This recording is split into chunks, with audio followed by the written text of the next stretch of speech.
Hello everybody. In today's episode, I'm going to be sharing my thoughts on the new Warhammer 40,000 Meta Watch, or the new balance data slate to the newest 10th edition of the game. So, I haven't been that active in the gaming part of the hobby recently, this edition or last edition, because it's been kind of busy, and I'm still trying to learn the rules for Inquisitor and trying to get ready for the old world. So just haven't been too busy, but I've been keeping my eye on it, and I have an orc army, so I think it's high time I got into 10th edition, and I'm just sharing my thoughts as someone who's fairly new to this edition. I think it's great to see that Games Workshop is being very attentive to the meta in this edition, and they're really trying to do everything they can to keep the game balanced. Whereas I know in 5th edition, when I was playing more, there was none of this. There was no free rules online. You had to buy the rule book, big hardcover rule book, and I think they may have had a soft cover, shorter version too. But yeah, now you have the rules for free.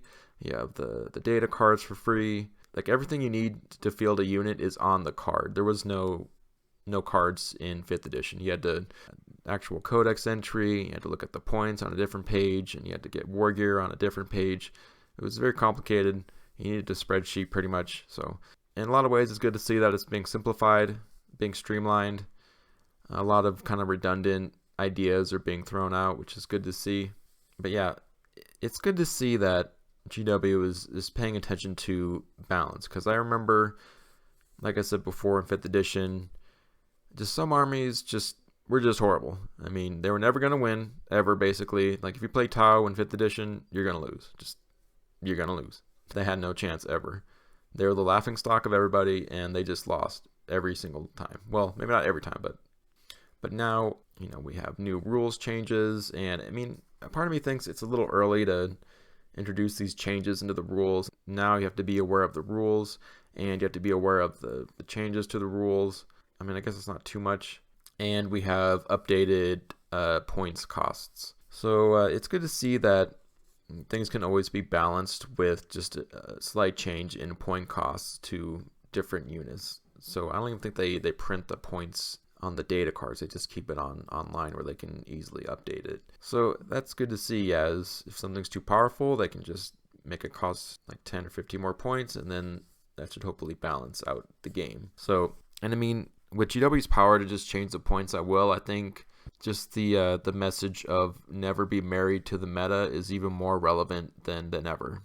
So I know in the past, people would buy armies or units purely because they were unbalanced, or they were just exceptionally good, and they were better than every other army, or just had broken rules. But now, if you have something you're attached to because it has those OP rules, overpowered rules, then GW is actively trying to balance the game every few months. So now is probably not the time to just be collecting things purely because of the rules change and it fluctuates. And what was good in the past is pretty mediocre now, and it always fluctuates. So if you're new to the scene, then you probably just want to collect armies or units based on, do you like the unit? Do you like the aesthetics? Do you like the story? Do you like the models? The rules are going to change every few months, but the model's not going to change. Well, the model may change every 20 years or something, but the rules will change every few months or so. So just keep that in mind if you're new to this space. So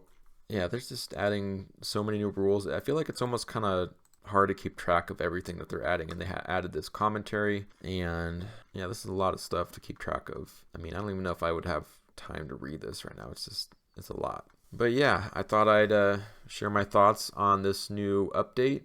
It's good to see GW balancing the rules. I look forward to playing my first game of 10th edition. I know in the past I used to be collect things in power just for their power, just try to be OP and bring 90 orc boys to a 500 point game and just overwhelm the opponent. But now it's all about, do I like my collection, or am I proud of what I paint, and do I like the units, the army?